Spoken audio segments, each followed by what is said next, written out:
Today on Co-op for Two, a quick spoiler-free review of Body of Evidence Best Served Cold, a strange game with a split personality. What works and what fails miserably? Let's find out.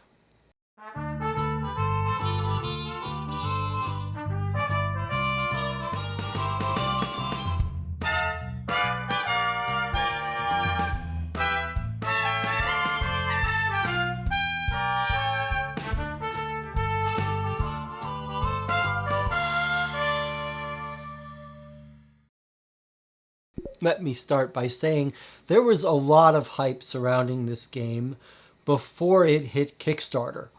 Tons of review copies, complimentary review copies were sent out, and lots of glowing reviews were posted about this game. Now, I purchased this game myself through Kickstarter. I think it was around $40 and can now be bought for about that.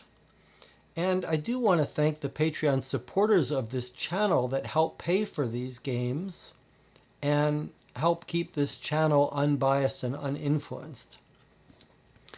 Now, what is Body of Evidence? It is a cold case game. You're trying to solve a potential murder with a core gimmick. And the core gimmick here is this Papercraft Autopsy that we're going to take a little look at. Like most of these kinds of games, it's a mystery you're trying to solve, so you can only play it once. However, unlike most of the other games in this genre, this one is hard to pass along. So not only is it expensive compared to other games, but if you want to trade it or give it to someone, they're going to have a lesser experience since you're going to have already cut out everything and had to sort of try your best to reassemble it.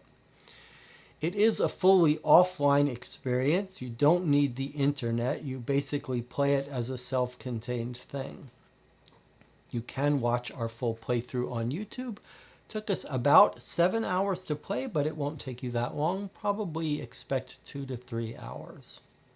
So let's start with this core gimmick here, this Papercraft Autopsy that makes this half like a little toy and half a game. It's cute. It does work. There's no major surprises, but it is got this little toy element that some people love. And I have to say, I'm not really the target audience for this. I'm much more interested in the core mystery and deduction than I am the toy. But I do think we need to take a look at the components here. Now, I've said this is spoiler-free. It is going to be essentially spoiler-free. I'm just going to show you what you'd see when you open the box. And I think it's important for you to see it to take a look at what you're going to get. It's a nice, hefty box. You get an opening letter. And the first sign that you're getting something and you're paying more for props and gimmicks is this little introductory welcome, which is it's cute, it's clever, it's a little pop-up thing, but that's all it is. It doesn't serve any purpose. It's just for the effect. Then the body comes in this zip bag again. It serves no purpose, but there it is. All right, so here is the main item here. That's this three-dimensional Papercraft body. It is pretty impressive when you open it up and lay it out. But you can see, you can basically open up the chest, and then you can open up the back of the head. That's all there is, but it's a pretty thick thing. I'm not going to open it up for you and spoil it, but you actually have to cut it. It's scored, but you cut it and you open it up and you peel back things, and there's a couple layers here of items in the chest and in the head for you to discover. And the promise of the game is that you're going to be conducting this autopsy and discovering this medical stuff. But before we go into that, let's look at what else you get in the box. You get this metal badge. It's a fairly heavy metal badge. What function does it serve? None. You get this official notepad to keep notes in. It serves no purpose, but here it is. You get a pencil, serves no purpose. There it is. Now you get a set of cards here, and this is a promising idea here. Essentially, you're going to be playing this game in stages and have things you have to figure out. And I'll show you how you use the cards to solve puzzles, but we'll get into that in a second. Then there are 3 files here that get revealed in stages. You play the game in stages. You start out opening the first file, solving the first stage. When you solve that, you go to the next one, and so on. When you get to the end, you've got some questions that you shouldn't see now ahead of time, and then an envelope you open to read the solution. Okay, let's take a look at what's in the first file so you get some idea of what you're looking at. For the most part, it's classical cold case stuff. We've got some newspaper clipping. Remember, this is stuff you'd see the first time you open it. Some telephone logs, some interviews with persons of interest, some photographs, a little timeline sheet for you to take your notes on, more photographs, and list of contents. Okay, so as you play the game and go through the stages, you'll get more persons of interest come up with full interviews and photos of them. Each person has a photo and a little information about them and their stats. Now you also get this coroner's handbook that looks like it's going to be the center of your case, guiding you through the physical autopsies. And in the different stages, you'll get some additional pages that represent the puzzles, the mystery you're trying to solve as you go. So most of what's in here in the beginning, there's nothing much in here, but you'll get pages out. But I do think I need to show you what this first stage of the game looks like, because it's similar to the other 3 stages, and it gives you some idea of the kind of task you're going to be solving. So you're basically told, here's 2 things you can figure out for stage 1. You can figure out the game wants you to, as your first assignment, figure out the height of the attacker and the weight of the attacker. And the way you solve both of those puzzles is you look for these symbols on the body. These are symbols for scratches and lacerations, but they have nothing to do with real scratches, real lacerations, nothing to do with logic or science. It's just, if you see these squiggle lines, then the attacker was between 111 and 140 pounds. If you see these curved lines, then the attacker was 201 plus pounds. There's no figuring anything out. There's no logic. You simply say, which of these do I notice on the body? You don't have to search for it. It's not difficult to find. You just see which one. It's very obvious. And you say, that's the answer. That's the weight of the attacker. And then you do the same thing here. You find an item and you say, what color is it? Is it closer to this color? Then the attacker was 6'7". Is it closer to this color? Then the attacker was 4'6". There's no logic to any of it. There's no medical basis for any of it. It's just you match up the color and you look up what the answer is. And then the way you use these deck of cards is you pick out what you thought the answer was. So you say, okay, I looked it up. The height of the assailant was 5'7", and I looked it up, and the weight was 111. You say, that's my answer to stage 1. And you flip these over, and if they line up, then you know you got it correct, and you move on to the next stage. Okay, so that's what you're doing for the first 80% of the game while you're going through all this.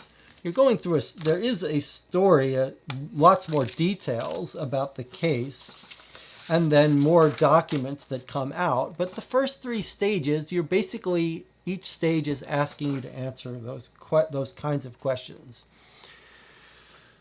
So while the promise of this autopsy thing may be appealing, I think those 2 puzzles give you some idea of what's gone horribly wrong with this game.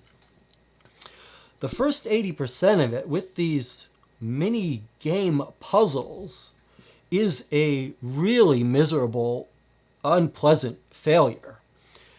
The mini games are at best just busy work, annoying, mechanical, not requiring any skill or thinking.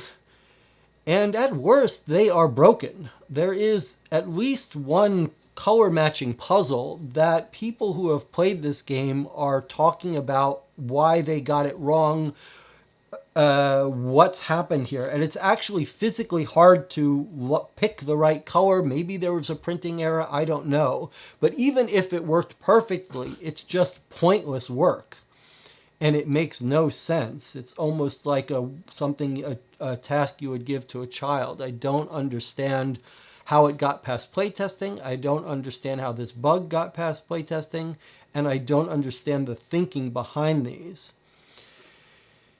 It's particularly glaring given that we've just recently seen this year a really well done medical mysteries game that's behind me on the wall that's incredibly successful, incredibly well based in real science, real medicine, and creates real mysteries. And this is a shocking comparison to this. For those hoping to get some medical enjoyment out of a medical mystery of this autopsy and these puzzles are going to be sorely disappointed.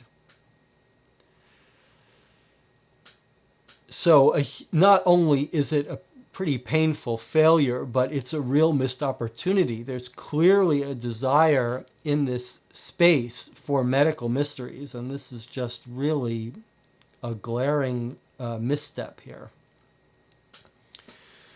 So that's the 80% of the beginning of this game you can tell I wasn't happy with. Now, the surprising thing is something weird happens at the end.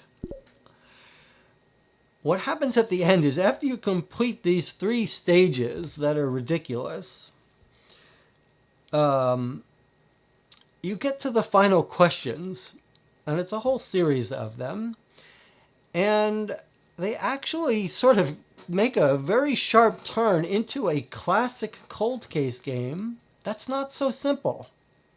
The actual underlying clues and details hidden in some of the interviews and documents are actually pretty well done, subtle, and reward some deep thinking and discussion. If you watch our playthrough, when we actually got to that last part, we had some really good debates about who did it, why, how, what were the clues that could prove it.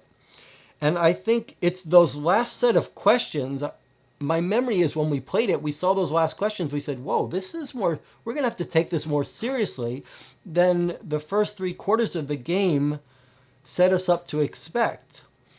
And there really is a good cold case game hidden inside this box at the end. We enjoyed it. It did reward deep thinking. There were some aha moments. It was well done. All the fluff of this gimmick of the autopsy is all pointless and useless. At the bottom, though, there is a reasonable cold case game here. Now, it's not without its problems. There is one major problem here, and it's another glaring misstep that I don't understand how this got through.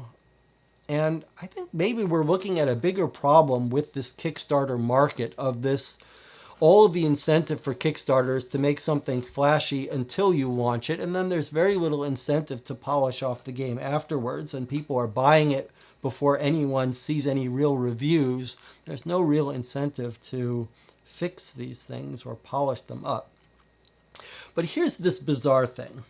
There's this whole deck of cards, right? And the whole point of the deck of cards is to have a system for you to check your answers gently. Now, commonly we see the internet is used for that in these kinds of games, where you go to the internet, you try to answer it. If you're wrong, you can get a hint. And if you're wrong, you get gently nudged to try again.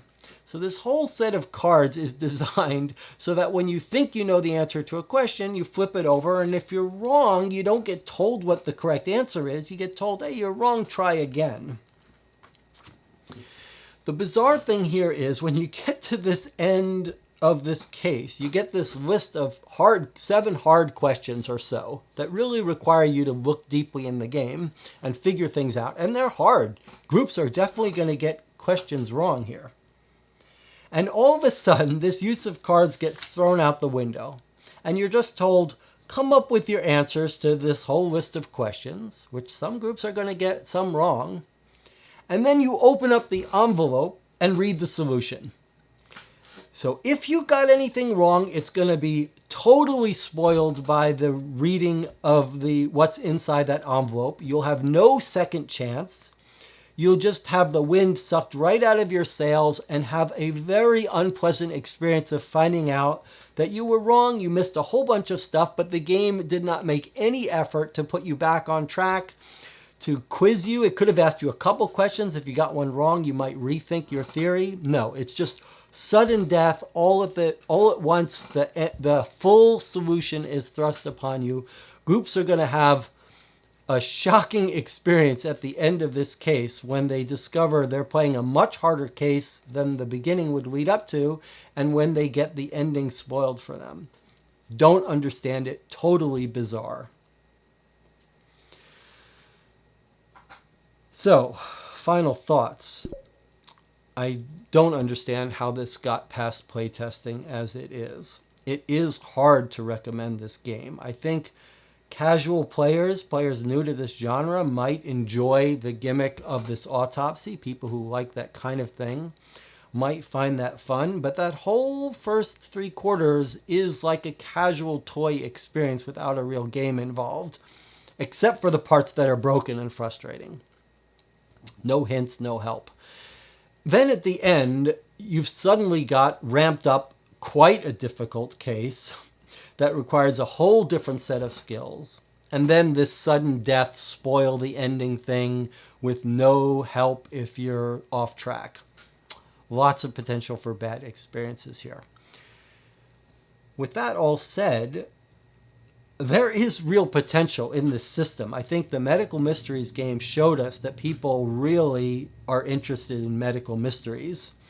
We've got a whole history in television of medical mysteries, and now we've seen some new games that pull it off well. There's an untapped market here for this.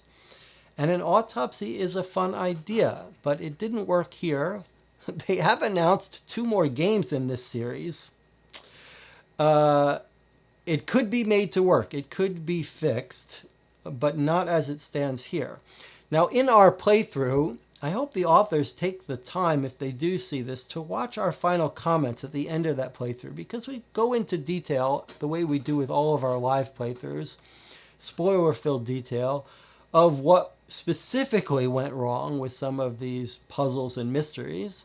But we also spent a fair amount of time at the end of our playthrough of Body of Evidence talking about potential ways it could be fixed and improved.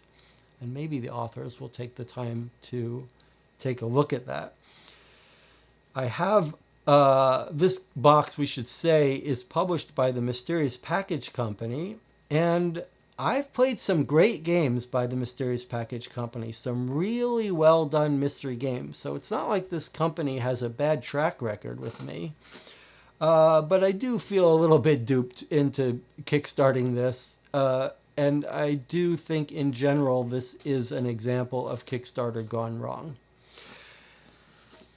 So there you have it. Can't really recommend it, but I would check out another edition of this, another version of this system, if they try to address some of these issues. Do you disagree with me? Did you play it and enjoy it?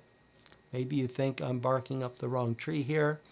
I'm happy to hear some contrary opinions, and I'll see you on the next video.